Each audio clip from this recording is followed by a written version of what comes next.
The station floated in the darkness between stars, a spinning wheel of metal and glass that held 847 different species. They came from every corner of the galaxy. Some had fur. Some had scales. Some were made of crystal or smoke or things that had no name in any human language.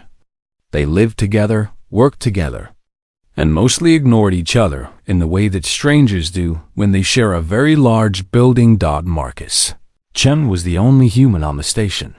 He had been here for 3 years now.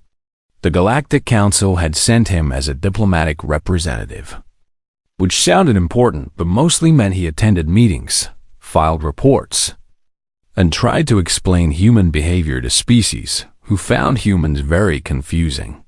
It was lonely work. The nearest human colony was 40,000 light years away, and messages took months to travel that distance. His family sent him videos sometimes, but by the time they arrived, the moments they captured were already old. His niece had learned to walk in a video that reached him 6 months after she had already started running. Today was December 24th by Earth's calendar. Christmas Eve. Marcus sat alone in his small quarters, looking at the metal walls that surrounded him. He had tried to make the room feel like home. There was a photograph of his parents on the desk, a blanket his grandmother had made before she died, a small plastic tree that he had brought from Earth, its fake branches bent from being packed in his luggage. He had hung tiny lights on it, and they blinked in the darkness like distant stars. It was not the same. It would never be the same. On Earth, his family would be gathering right now. His mother would be cooking the meal she made every year, the one with too much butter and not enough vegetables. His father would be pretending to help while actually sneaking pieces of pie. His sister would be chasing her daughter around the living room while his brother-in-law complained about the cold. There would be laughter and arguments, and someone would definitely burn something in the oven. Marcus would have given anything to be there. Instead, he was here, alone, surrounded by beings who did not understand why he had requested time off work for something called a holiday. The concept did not translate well. Most species in the galaxy did not take days off to celebrate things. They found the idea strange. Why would you stop working to sit around and eat food and exchange gifts? What was the purpose? What did it accomplish? Marcus had tried to explain it once at a diplomatic dinner. He had talked about tradition and family and the importance of coming together during the darkest time of the year. The other diplomats had listened politely. Then a being made of living stone had asked if humans were afraid of the dark, and Marcus had not known how to answer. He was not afraid of the dark, but he was afraid of being alone in it. The door to his quarters made a soft chiming sound. Someone was outside, requesting entry. Marcus wiped his face quickly, even though he had not been crying. He was a diplomatic representative. He had a reputation to maintain. "Come in," he said. The door slid open, and Virithra entered. She was a draconith, which meant she was a dragon. Not the dragons from Earth's fairy tales, not exactly, but close enough that Marcus had stared the first time he saw her. She stood 12 feet tall when she stretched to her full height, though she usually kept herself smaller to fit through doorways. Her scales were the color of deep water, shifting between blue and green and purple depending on the light. Her wings were folded against her back, and her eyes glowed like molten gold. The Draconith were an ancient species. Long ago, they had been conquerors. They had burned worlds and built empires and made the galaxy tremble. But that was thousands of years in the past. Now they served as diplomats and peacekeepers, using their ancient wisdom to help other species resolve their conflicts. Virithra had been assigned as Marcus's liaison when he first arrived. Her job was to help him understand the station and its many inhabitants. Over 3 years, she had become something like a friend, or at least as close to a friend as Marcus had in this place. "You have not eaten today," Virithra said. Her voice was deep and warm, like a fire crackling in a hearth. The translator device she wore converted her words into English, but some of the warmth came through anyway. "I'm not hungry," Marcus said. "That is not true. Your body tells a different story. I can smell the chemicals your stomach produces when it is empty." She tilted her head, studying him with those burning eyes. "You are also sad. The salt in your tears changes your scent. You have been crying." Marcus laughed, but there was no joy in it. "Nothing gets past you, does it?" "Very little." Virathra moved further into the room, her claws clicking softly on the metal floor. She looked at the plastic tree with its blinking lights. She looked at the photograph on the desk. She looked at the blanket folded on the bed. "These objects, they are important to you. They remind me of home. Home is 40,000 light years away." Yes, Virathra was quiet for a moment. The Draconith were known for their patience. They could sit in silence for hours, thinking, considering. Marcus had learned not to rush her. "Today is significant to your species," she said finally. "I have read about it in your cultural files. You'd call it Christmas. You read about Christmas. I read about many things. It is my duty to understand you." She paused. "The files say it is a celebration of family and warmth. A time when humans gather together to share food and gifts and stories. A time to remember that darkness does not last forever." Marcus felt his throat tighten. "That's a pretty good summary. But you are here, alone, with no family to share this celebration." Virathra's golden eyes seemed to soften, though Marcus could not be sure. Draconith expressions were difficult to read. "This causes you pain." "It's fine," Marcus said. "It's just one day. I'll survive. Survival is not the same as living." Virathra moved toward the door, then stopped and turned back to face him. "I have a proposal for you, Marcus Chen. I would like you to come with me." "Where?" "To my quarters. To share a meal." She paused, and something in her voice changed. Something almost uncertain. "I have been preparing. I did not know if it would be appropriate to ask. But you are cold and alone on a night meant for warmth and company. This seems wrong to me." Marcus stared at her. No non-Draconith had ever been invited into a Draconith's personal quarters. It simply was not done. Their spaces were sacred, private, a piece of the volcanic homeworld they carried with them wherever they went. "Virathra," he said slowly, "are you inviting me to eat dinner in your cave?" The great dragon smiled, showing rows of teeth that could crush metal. "Yes," she said, "I am." Virathra had served many species in her long life. The Draconith lived for centuries, and she had spent most of hers learning about other beings. It was what her people did now. Once they had conquered, now they understood. It was a better use of their time, the elder said. Fire could destroy, but knowledge could build. She had been a diplomatic liaison to the crystalline chorus, beings made of living glass who communicated through light and music. She had learned their songs, their dances, the way they shattered themselves to create new life. She had served the void monks, creatures of pure darkness, who ate silence and prayed to the empty spaces between stars. She had memorized their rituals, their long meditations, the sacred way they folded themselves into nothing. She had worked with the Whisper Collective, the Burning Suns, the Children of Deep Water. She had learned 17 languages and 43 customs, and more traditions than she could count. Each species was different. Each species was fascinating. Each species made sense in its own way. And then there were humans. Humans did not make sense. They were small and fragile. Their bodies broke easily.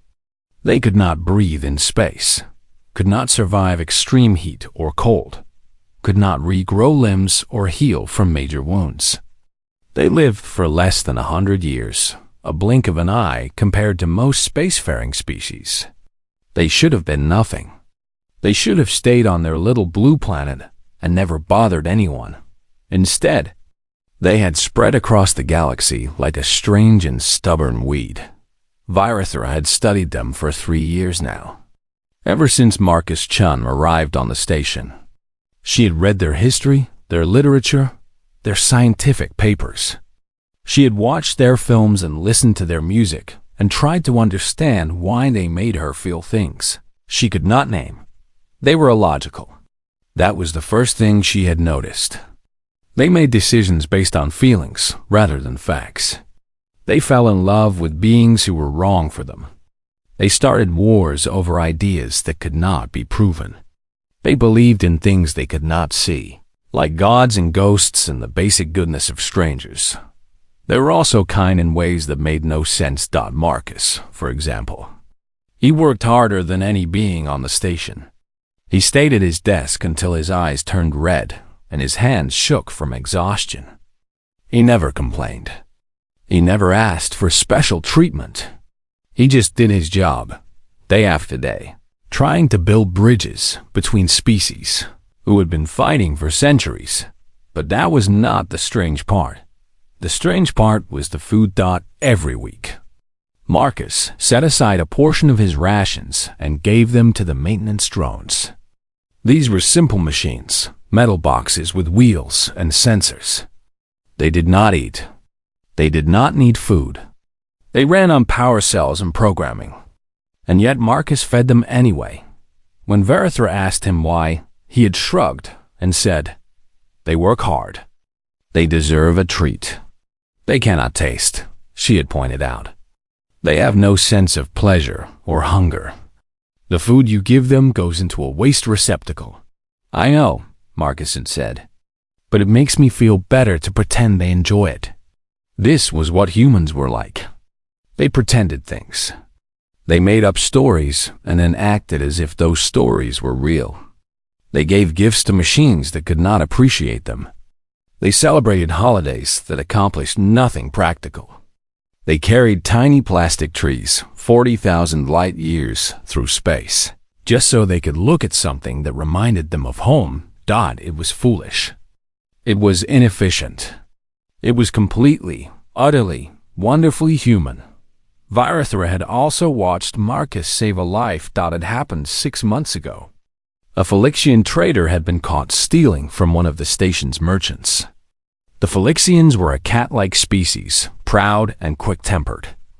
This one was young, barely an adult, and the shame of being caught had broken something inside him. He had gone to one of the airlocks and opened the inner door. He stood there for an hour, staring at the outer door that led to the void, trying to find the courage to step through. Security had been notified. They stood at a distance, not sure what to do.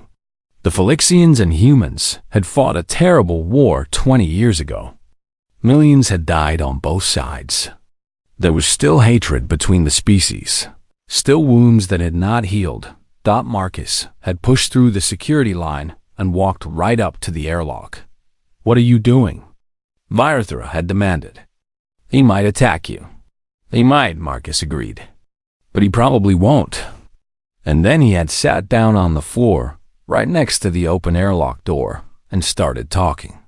He talked about his own failures, his own shame, the time he had disappointed his father so badly that he could not look him in the eye for a month, the time he had made a mistake at work that cost someone their job, the time he had been so lonely that he had considered not waking up in the morning. He talked for 3 hours. The Felixian listened. And at the end, the young trader had closed the airlock door and let Marcus lead him to the medical bay. Afterward, Virathra had asked Marcus why he risked his life for an enemy. "He wasn't my enemy," Marcus had said. "He was just someone who was hurting." Enemies are a choice we make. We can always choose differently.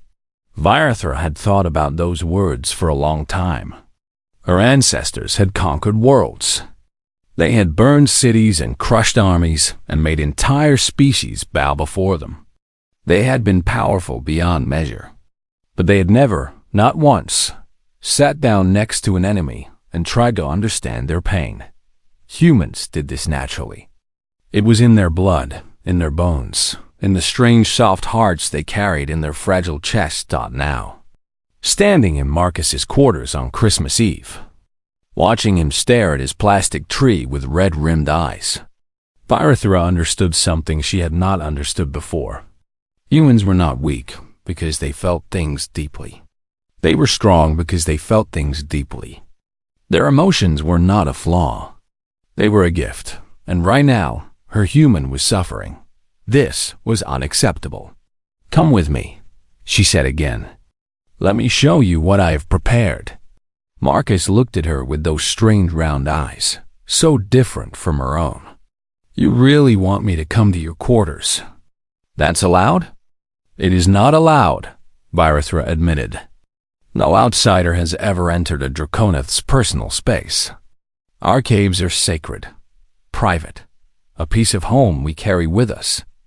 "Then why are you inviting me?" Virathra considered the question. Why was she doing this? It broke every tradition her people had. It would cause whispers and questions, and possibly formal complaints. The other Draconith on the station would think she had lost her mind. But then she thought about Marcus feeding the machines that could not eat. She thought about him sitting by the airlock, talking a stranger out of death. She thought about the plastic tree, and the grandmother's blanket, and the photograph of parents who were too far away to touch. Humans carried their warmth with them. They shared it freely, even with those who could not understand it. Even with those who had once been enemies. Perhaps it was time for a dragon to learn how to do the same. "Because you are cold," Virathra said simply. "And I have fire. Come, let me share it with you." She turned and walked toward the door, hoping he would follow. After a moment, she heard his footsteps behind her. He followed. The corridors of Velthrix Station were busy even at this late hour. Beings of all shapes and sizes moved through the metal hallways, going about their business, paying little attention to each other. But they noticed when Virathra walked past with a human at her side, heads turned. Eyes widened. Whispers followed them like shadows, a Draconith and a human walking together through the station. This was unusual enough, but Virathra was leading him toward the Draconith section of the station, the area where her people lived, the place that no outsider had ever entered. Marcus felt the stares on his skin like tiny needles. "People are looking at us," he said quietly. "Let them look," Virathra replied. "We are not doing anything wrong. Are we doing something unusual?" "Extremely."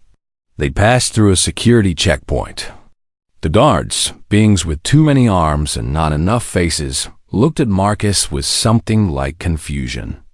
One of them started to speak, but Virathra silenced him with a look. Her golden eyes burned bright, and the guard stepped aside without another word. The Draconith section was different from the rest of the station. The walls were darker here, made of something that looked like volcanic rock. The air was warmer, thick with heat that rolled off the surfaces like breath from a sleeping giant. The lighting was dim and red, like sunset through smoke. Marcus felt sweat forming on his forehead. "It's hot in here. My people evolved on a volcanic world. We require heat to function properly." Virathra glanced back at him. "You can tolerate this temperature?" "I'll manage. Humans are adaptable." "Yes, I have noticed this about your species." They walked deeper into the Draconith section. The corridors twisted and turned, carved to look like natural cave passages rather than artificial hallways. Glowing crystals embedded in the walls provided light. The floor beneath Marcus's feet was warm, almost hot, like walking on sun-baked stone. Finally, they reached a door. It was massive, twice the height of a normal door, and covered in strange markings that pulsed with inner fire. Draconith writing, Marcus assumed, though he could not read it. Virathra placed her clawed hand against the door. The markings flared bright, recognizing her, and the door swung inward. "Welcome to my cave," she said, Marcus stepped inside and stopped breathing for a moment. The room was nothing like his small metal quarters. It was a cavern, a real cavern, somehow contained within the station's walls. The ceiling rose high above, lost in darkness and steam. The floor was black volcanic glass, smooth and warm beneath his feet. Thermal vents hissed in the corners, sending up plumes of heat that danced in the air. The walls glowed with embedded crystals, thousands of them, creating a constellation of light that reminded Marcus of stars dotted in the center of the space. On a raised platform of obsidian, a meal had been prepared. Marcus stared at the food. His brain refused to process what he was seeing. There was meat, roasted, golden brown, steaming on a platter. There were vegetables, orange and green and purple, arranged in careful patterns. There was something that looked like bread, round and soft and warm. There was a dish of what might have been stuffing, herbs and grains mixed together. And at the edge of the platform, cooling on a stone slab, was a pie. A pie. "I contacted your homeworld's cultural archives," Virithra said. She sounded almost nervous, which Marcus had never heard from her before. The transmission took 6 months to compile. "I have been studying human holiday traditions since the summer. The food is synthesized, of course. The station cannot produce real Earth ingredients. But I attempted to match the appearance and taste as closely as possible." Marcus's eyes were burning. He blinked rapidly, trying to clear them. "You spent 6 months preparing this?" "Longer. I began researching human customs when you first arrived on the station. Christmas seemed important to you. You mentioned it often, in small ways. The way you counted days on your calendar. The way your voice changed when you spoke about past celebrations. I wanted to understand. You did this for me?" Virithra tilted her head. Who else would I do it for? Marcus did not know what to say. No one had ever done anything like this for him. Not here, not on the station, not in the cold void between stars. He was a diplomatic representative, a stranger in a strange place. A single human among hundreds of species, who found him baffling at best and annoying at worst. And yet this dragon, this ancient being whose ancestors had burned worlds, had spent months preparing a Christmas dinner because she noticed he was sad. "The pie may be incorrect," Virithra added, still with that unusual nervousness in her voice. "The cultural archives describe something called pumpkin pie, but I could not determine the proper balance of ingredients. I have attempted to approximate the flavors. If it is wrong, I apologize." Marcus laughed. The sound came out broken, half joy and half sob. He could not help it. The emotions were too big for his chest, too strong for his small human heart. "It's perfect," he managed. "Virithra, it's absolutely perfect." They sat together on the warm stone floor, the heat wrapping around them like a blanket. Marcus ate slowly, savoring each bite. The food was not exactly right. The meat had a strange aftertaste. The vegetables were slightly wrong in texture. The bread was too dense. But none of that mattered. What mattered was that someone had tried. Someone had cared. "Tell me about your Christmas memories," Virithra said as they ate. "Tell me about your family's traditions." So Marcus told her. He told her about his grandmother, who had died when he was 15, and the cocoa she used to make from scratch. He told her about his father's terrible singing and his mother's burned cookies. He told her about the year the power went out and they ate cold sandwiches by candlelight, laughing at the darkness. He told her about snowball fights and gift exchanges and falling asleep on the couch while old movies played on the screen. Virithra listened to every word. Her golden eyes never left his face. She asked questions, wanting to know more, wanting to understand the small details that made these memories precious. She seemed genuinely fascinated by the idea of a holiday devoted to warmth and family. "Your species is remarkable," she said, when he finally ran out of stories. "You live such short lives. You are so fragile, so easily broken. And yet you spend your limited time creating moments like these. Celebrations, traditions, reasons to come together." "We need them," Marcus said. "The universe is big and dark and cold. We're very small. If we don't create our own warmth, no one else will do it for us." My ancestors never understood this. They had fire in their blood. They did not need to create warmth. They simply burned whatever stood in their way. That's one approach. It is an approach that nearly destroyed us. Virathra looked down at her clawed hands. "We conquered many worlds. We built a great empire. And in the end, we stood alone, surrounded by enemies and ashes. We had burned so much that nothing remained worth keeping. What changed? We learned. Slowly, painfully, over thousands of years. We learned that fire can warm as well as destroy. That strength can be used to protect instead of conquer.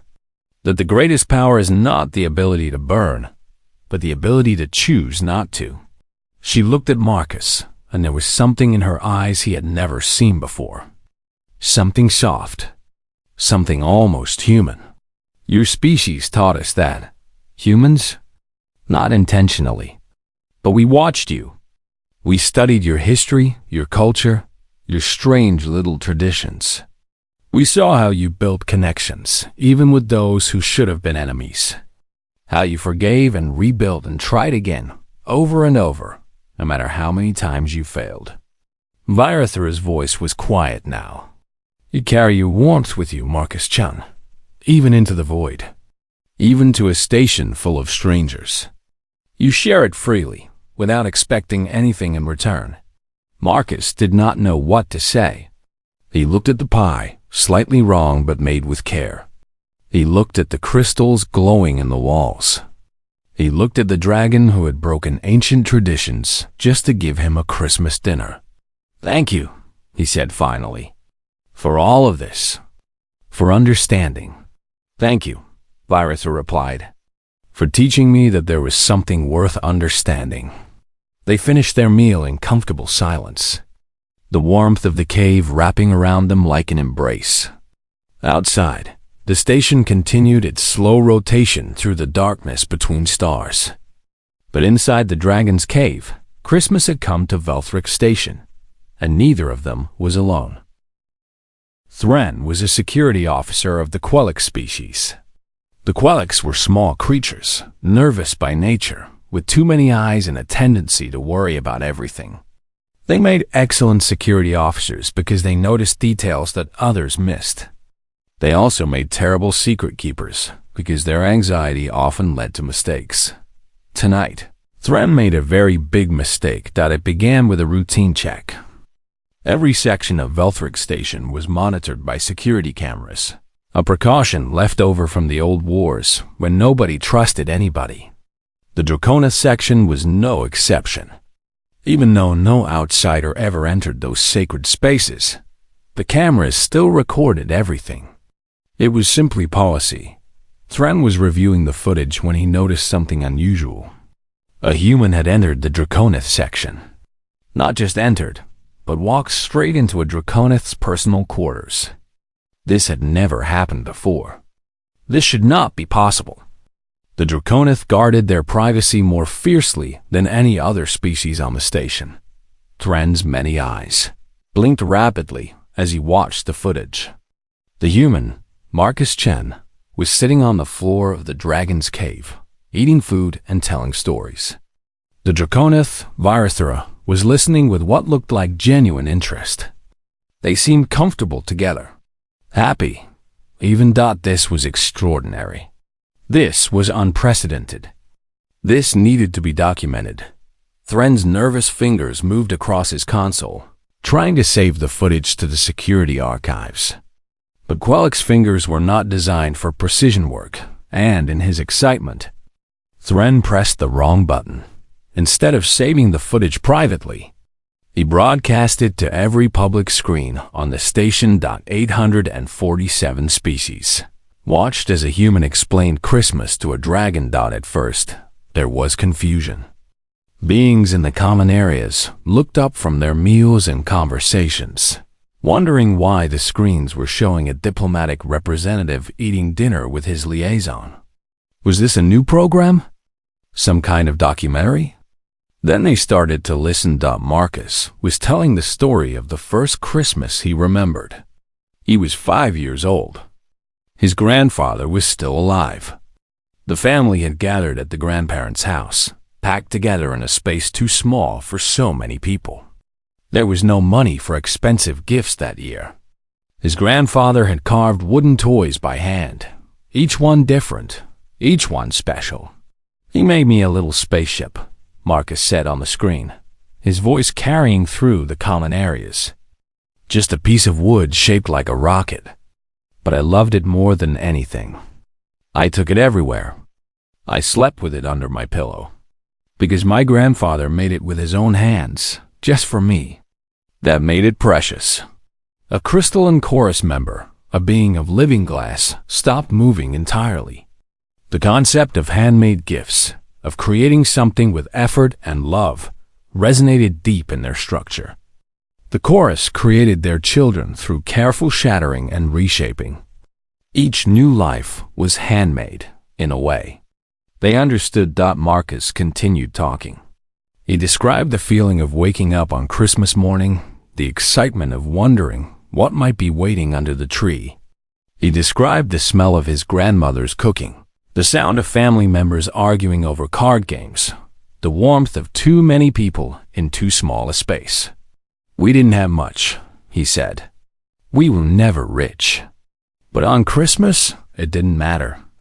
We had each other. That was enough."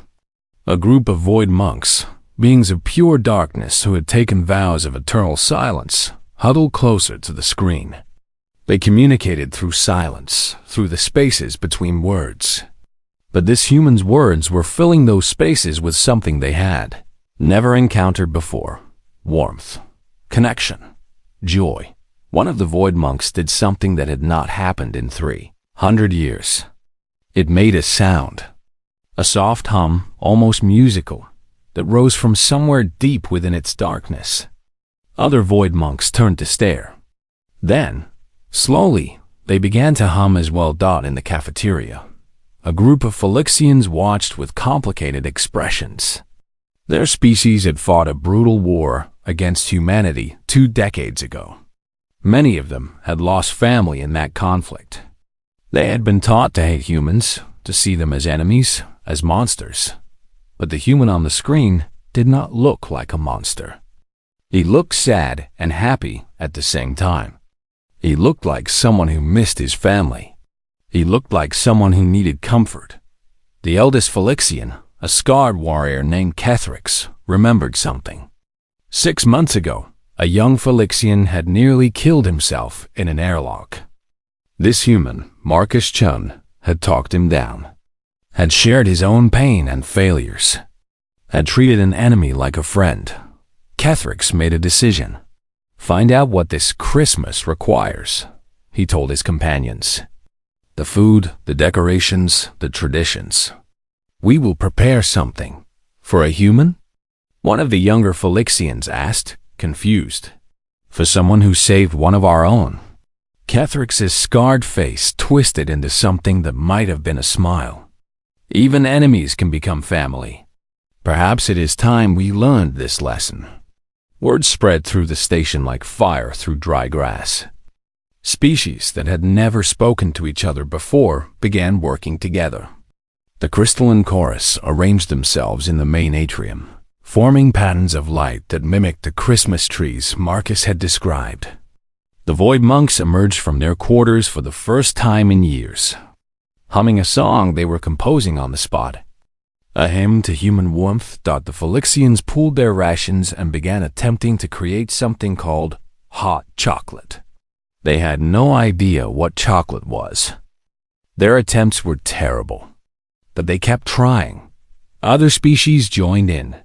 The burning suns, beings of living plasma, dimmed their flames to create soft, flickering lights throughout the corridors.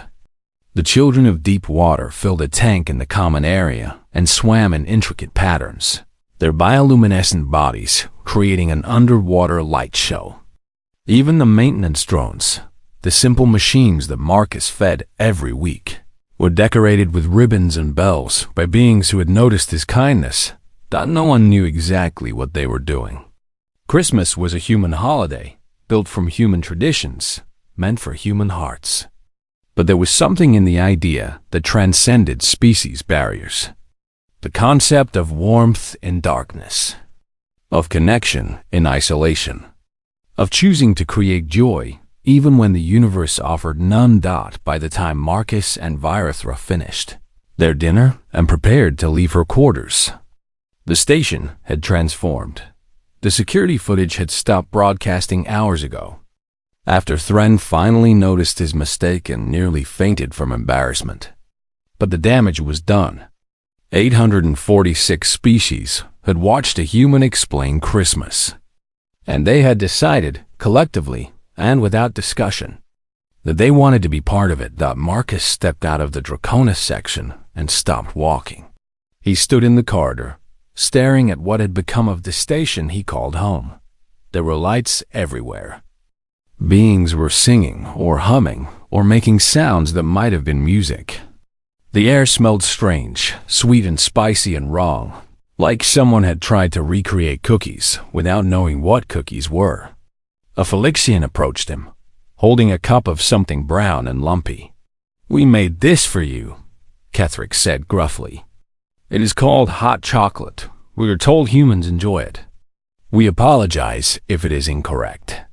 Marcus looked down at the cup. It was definitely not hot chocolate. It looked more like mud with chunks in it. But the Phylixian who offered it had once been his enemy, and now he was standing here with a gift in his clawed hands. Marcus took the cup. "Thank you," he said. This is wonderful." He took a sip. It was awful. It tasted like someone had blended dirt with sugar and then set it on fire. But Marcus smiled anyway, because a Phylixian warrior had made it for him with his own hands, and that made it precious. All around the station, beings were gathering. They were sharing food and stories and traditions. They were trying to understand something that should have been impossible to translate across species barriers. They were celebrating Christmas, or their best attempt at it, because a lonely human had taught a dragon about warmth, and the dragon had shared that lesson with the galaxy. Virithra stood beside Marcus, watching the chaos with her golden eyes. "Your species has done something remarkable," she said quietly. "What's that?" "You have convinced 847 species to sit around a fire together." She paused. "Metaphorically speaking." Marcus laughed, and this time there was real joy in it. He was still far from home. His family was still 40,000 light years away. But he was surrounded by beings who were trying, in their own strange and wonderful ways, to make him feel less alone. And in that moment, standing in the decorated corridor of a spinning station at the edge of known space, holding a cup of terrible chocolate made by a former enemy, Marcus Chen realized something important. Home was not a place. Home was the people who cared enough to create warmth for you. And tonight, the whole galaxy was his home. The celebration lasted through the night and into the next morning. Beings who had never spoken to each other shared meals and stories. Species that had been enemies for centuries exchanged gifts, small tokens of goodwill wrapped in whatever materials they could find. The crystalline chorus sang songs that humans had written hundreds of years ago, their glass bodies chiming with sounds that were almost but not quite like bells. Marcus walked through the station like a man in a dream.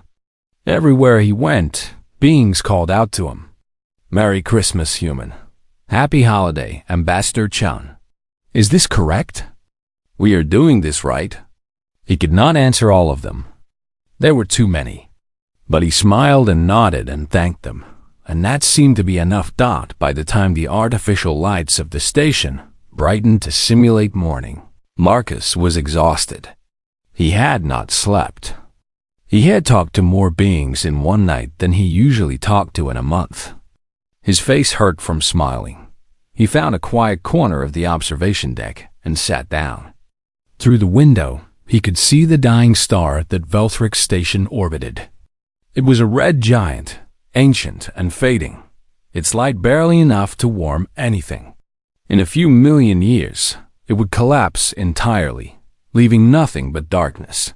But right now, it was still burning, still giving light, still refusing to go quietly into the void.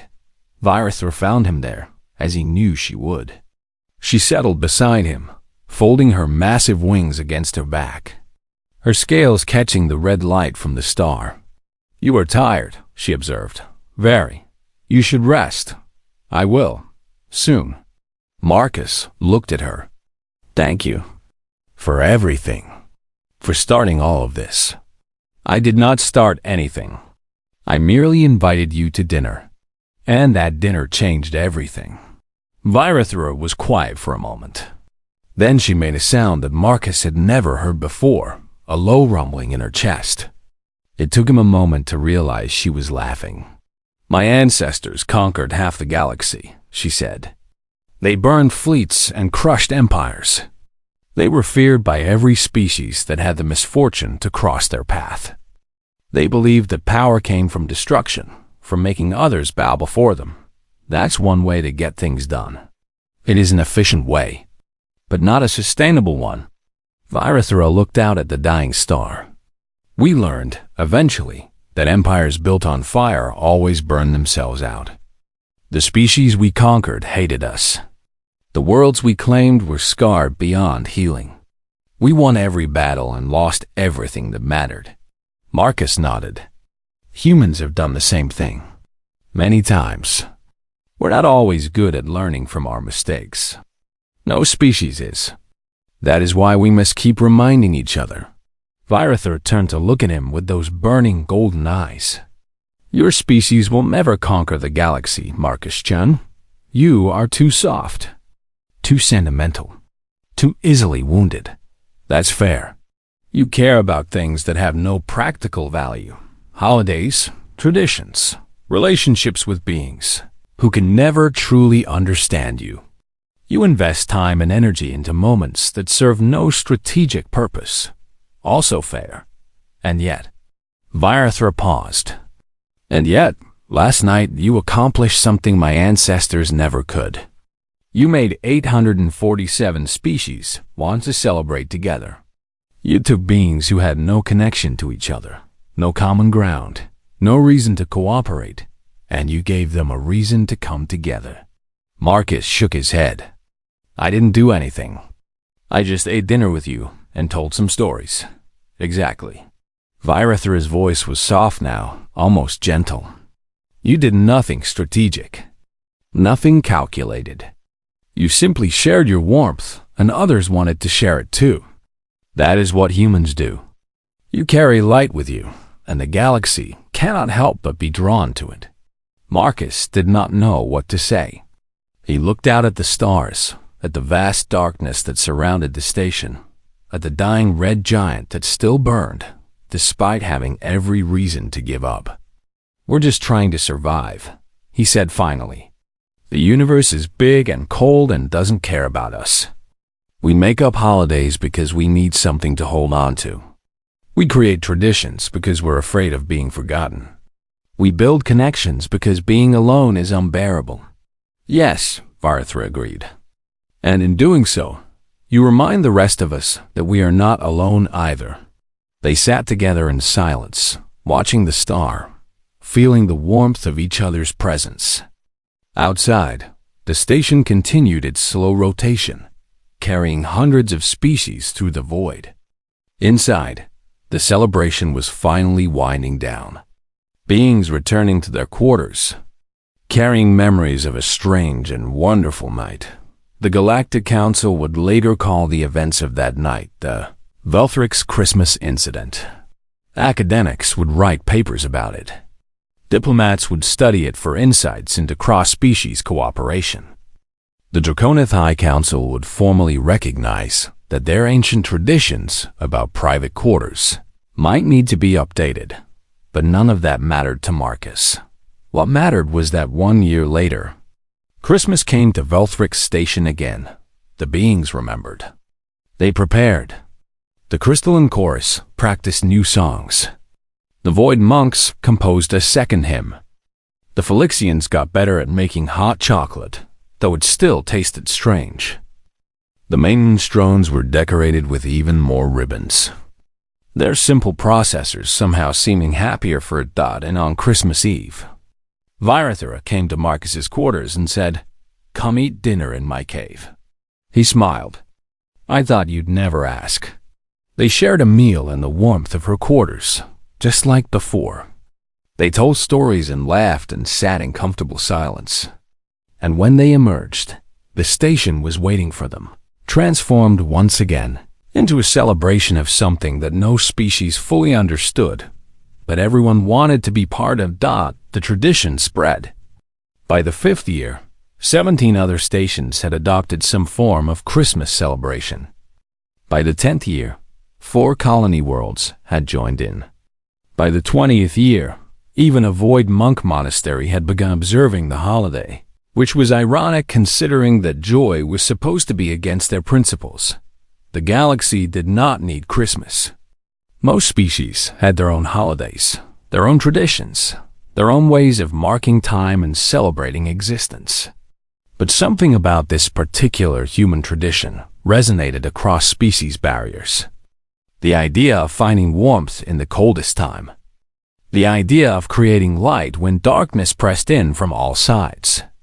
The idea of choosing connection over isolation. It was not logical. It served no practical purpose. It accomplished nothing measurable, but it made beings happy. It brought strangers together. It reminded the galaxy that even in the vast emptiness of space, no one had to be alone. And every December 24th, on a remote station orbiting a dying star, a human and his dragon sat together in her cave, sharing imperfect pie and perfect warmth. "Merry Christmas." "Virathera," Marcus would say. "Merry Christmas." "Marcus," she would reply. And outside the station, the stars continued their slow dance through the universe, indifferent to the small beings below.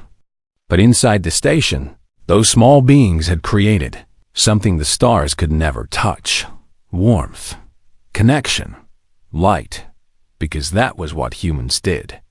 They found the coldest night of the year and filled it with fire. They stood in the darkness and refused to let it win. They taught the galaxy that even the smallest flame could push back the void, if only for a moment. And sometimes a moment was enough. The dying star continued to burn. The station continued to spin. And somewhere in the dragon's cave, a human and his friend sat together, warm and content, carrying their light into the endless dark. Because that was what humans taught the galaxy. Hope was not a weakness. It was the strongest thing in the universe.